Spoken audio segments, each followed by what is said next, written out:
Good morning students, how are you all beta? As you all know, we are reading chapter number 2 and video number 36 of chapter number 2 is useful fungi. We are discussing about fungi. तो आज हम fungi में useful जो fungi होती हैं जो आपको फ़ायदा करती हैं उनके बारे में डिस्कस करेंगे। देखिए यीस्ट, पता है आपको यीस्ट एक यूनिसेल्युलर फंजाई है, एक सिंगल सेल फंजाई है। Has been used for thousands of years to make bread. तो यीस्ट जो होती है एक फंजाई होती है और इसका उपयोग हज़ारों सालों से किस में करते आ रहे हैं, हम ब्रेड बनाने में करते आ रहे हैं। Bread made without yeast is flat.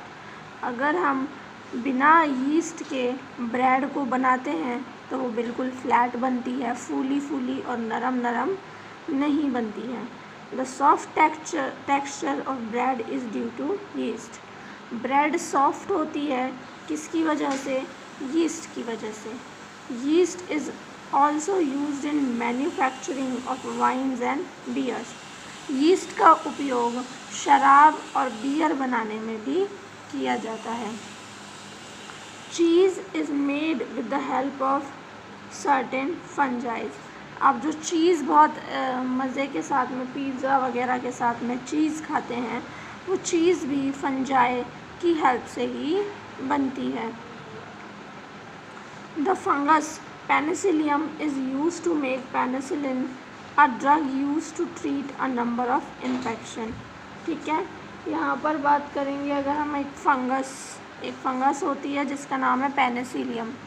ये पेनिसिलियम यूज़ आती है पेनिसिलिन नाम की दवाई बनाने में। ये एक ऐसी दवाई है जो बहुत सारे इन्फेक्शंस के लिए दी जाती है। It is called penicillin. ठीक है, अब हम बात करेंगे हार्मफुल फंजाई की, यानी कि वो फंजाई जो हमें नुकसान पहुंचाती हैं। तो देखिए सर्टेन फंजाई जैसे candida species cause a serious skin and lung infection in human as well as animals. यानी कि कुछ ऐसी भी फंजाई होती हैं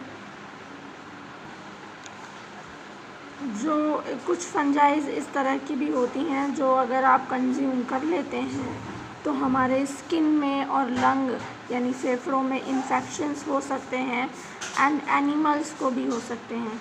food spoilage occurs due to fungi की वजह से आपका खाना भी खराब हो सकता है। देखिए फंगस, एक फंगस है एस्परगिलस। क्या है एस्परगिलस? ठीक है, aspergillus fibers produces several dangerous poisons when it grow on stalk feed like groundnut। ठीक है, देखिए फंजाई मीन्स होता है एक सिंगल सेल और फंगस होती हैं फंजाई कोई बहुत सारी जब मिल जाती हैं तो वो फंगस हो जाती हैं। तो एक फंगस है जिसका नाम है एस्परगिलस फाइबर्स। ये एक इस तरह की फंगस है कि जब ये उगती है तो मूंगफली की तरह ये उगती है। ठीक है, लेकिन मूंगफली की तरह इन्हें उगाया नहीं जाता, अपने आप उग जाती हैं। लेकिन ये बहुत सारे कई तरीके की खतरनाक जहर बना देती है जब ये उगती है। One of the poisons called aflatoxin when eaten cause illness and sometimes death. और इन्हीं में से एक जहर, एक पॉइज़न जिसका नाम है अफ्लैक्टोसिन, ये बना देती हैं। और अगर गलती से आपने उसे किसी सब्ज़ी के साथ मिलके अगर वो खा लिया अगर आपने, तो आप बहुत बीमार पड़ जाएंगे और कभी कभी उससे डेथ भी हो जाती है। ठीक है, यहाँ पर डिड यू नो में आपको सिर्फ इतना ध्यान रखना है कि बेटा एक साइंटिस्ट हुआ करते थे अलेक्जेंडर फ्लेमिंग। उन्होंने सबसे पहले मोल्ड के बारे में बताया जो कि आपको मैं बता चुकी हूँ। ए टाइप ऑफ फंजाई का एक ही टाइप है, उसी में पेनिसिलियम भी आती है। ठीक है, उसके बाद ये यहाँ पर बताया गया है कि एक बार आयरलैंड में 45 से 46 के बीच में आयरलैंड में पूरी की पूरी जो आलू की फसल थी वो ख़राब हो गई थी। उसमें एक ब्लाइट बीमारी पड़ गई थी जो किसी फंगस की वजह से हुई थी। तो आलू के अंदर ख़राब हो जाती हैं फसलें आलू की, तो वो फंगस की वजह से हो जाती है। तो यहाँ पे बेटा आपका फंजाई जो टॉपिक है वो ख़त्म हुआ। आपने बैक्टीरिया, एल्गी और फंजाई के बारे में डिटेल में पढ़ लिया है। अब हम यहाँ पर बात करेंगे, हमारा मे बी द लास्ट, आप ये लगाइए, क्लासिफिकेशन ऑफ द एनिमल्स में आता है प्रोटोजोआ। देखिए बेटा, एनिमल्स, बैक्टीरिया, एल्गी, है ना, और फंजाई, इसी की तरह एक और श्रेणी है जो कि ऑर्गेनिजम्स को बांटती है, उनमें एक नाम है प्रोटोजोअन्स। ठीक है, प्रोटोजोआ। देखिए प्रोटोजोआ क्या होता है। All protozoa are unicellular microorganisms. जितने भी प्रोटोजोआ इस धरती पर है सारे यूनिसेल्युलर यानी कि एक सेल वाले होते हैं। एट टाइम्स, और समय समय पर, they are found in large groups from a colony. और ये अकेले अकेले नहीं रह सकते हैं, ये झुंड में रहते हैं, इनका पूरा झुंड होता है, तब तो ये हमें दिखाई देते हैं। सिंगल सेल्युलर तो हमें दिखाई भी नहीं देते। They are larger in size than bacteria and can be found in stagnant water, ponds, moist soil, oceans, even feces। यानी कि ये बैक्टीरिया से तो साइज़ में बड़े होते हैं और ये आपको कहीं भी ठहरे हुए पानी में, तालाब में, है ना, नमी वाली मिट्टी में, जो बड़े बड़े समुद्र होते हैं उनमें, और इवन फीसेस यानी आपके मल वगैरह में भी ये पाई जा सकती हैं। वहाँ ऑर्गेनिजम्स हैं। Protozoan depends on other organism for food. ये अपना खाना बेटा खुद से नहीं बना पाते, तो ये दूसरों पर डिपेंड करते हैं अपने खाने के लिए। They take in solid food, है ना, ये सॉलिड फूड खाते हैं, लिक्विड फूड ये नहीं लेते हैं। Some feed on another protozoa and bacteria. कुछ जो है दूसरे प्रोटोजोआ और बैक्टीरिया को ही खा जाते हैं। सम आर पैरासाइट्स, यानी सम कुछ जो है वो परजीवी होते हैं। इनमें से परजीवी मतलब जो क्या करते हैं, जो दूसरों पर निर्भर होते हैं। Protozoans need at least some moisture to live. इनको मॉइस्चर की ज़रूरत होती है, बारिश के दिनों में ये ज़्यादा हो जाते हैं, इन्हें कुछ मॉइस्चर तो चाहिए जीने के लिए। They become inactive in dry conditions, है ना, ये अगर सूखी कंडीशंस है ना आपकी, तो ये इनएक्टिव हो जाएंगे, यानी काम नहीं कर पाएंगे। And can not survive in the temperature high than 80 degree centigrade, यानी कि ये ज़्यादा हाई टेम्परेचर में भी सर्वाइव नहीं कर पाते होंगे। आपने देखा होगा अचार के जो हम डब्बे रखते हैं, बिल्कुल सूखे डिब्बे में अचार भरते हैं ताकि उसमें जो है ये इस तरह के ऑर्गेनिजम्स ना लग पाएँ, क्योंकि सूखी जगह पर नहीं होते हैं ये, और गर्म जगह पर भी ये नहीं हो सकते हैं। When conditions are not favorable, जब कंडीशंस, जब वातावरण, जब मौसम इनके अनुसार नहीं होता, many protozoans lose water, तो प्रोटोजोन्स क्या होते हैं, पानी छोड़ देते हैं।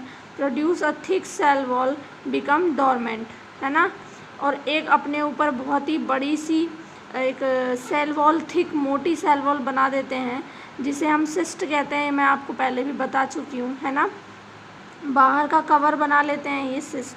Amoeba is the simplest form of the protozoan. Amoeba सबसे छोटा उदाहरण, सबसे सिंपल उदाहरण आप कह सकते हैं प्रोटोजोआ का होता है। ठीक है, it is found in sea, soil, pond water. आपको पता है अमीबा समुद्र में, मिट्टी में और पानी के आसपास जगह पाया जा सकता है। दो through a microscope it looks like a shapeless mass of jelly. ठीक है, अगर हम इसे माइक्रोस्कोप पे देखेंगे तो ये, इसकी कोई शेप नहीं होती फिक्स, ये अजीबोगरीब सी शेप होती है, बिल्कुल शेपलेस होता है, जेली जैसा दिखता है। It moves by changing its shape, और ये चलता कैसे है, इसकी शेप बदलती रहती है, बस ये शेप यहाँ से यहाँ हो जाएगी, यहाँ से इस तरह से बढ़ता है। It sends out false feet called pseudopodia to get food. ये मैं आपको बहुत पहले भी बता चुकी हूँ कि ये जो इसके छोटे छोटे अलग अलग पैर से बने हुए हैं, इन्हें छद्म पैर यानी पेसिडोपोडिया कहते हैं, और इन्हीं के थ्रू ये खाना खाते हैं।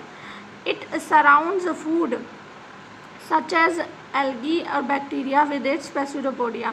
अब जैसे मान लीजिए यहाँ कोई चीज़ है जो इसे खानी है, तो ये अपने पेसिडोपोडिया यानी अपने ये जो अजीब से पैर हैं, इनको इस तरह फैला लेगा और इसको चारों तरफ से घेर लेगा और एल्गी बैक्टीरिया की तरह ही खाना कंज्यूम करता है। The food is then taken into a food vacuole, और फिर ये ऐसे बना लेगा तो एक खाली रिक्तिका बन जाती है, इसको कहते हैं फूड वैक्यूल, खाली जगह को।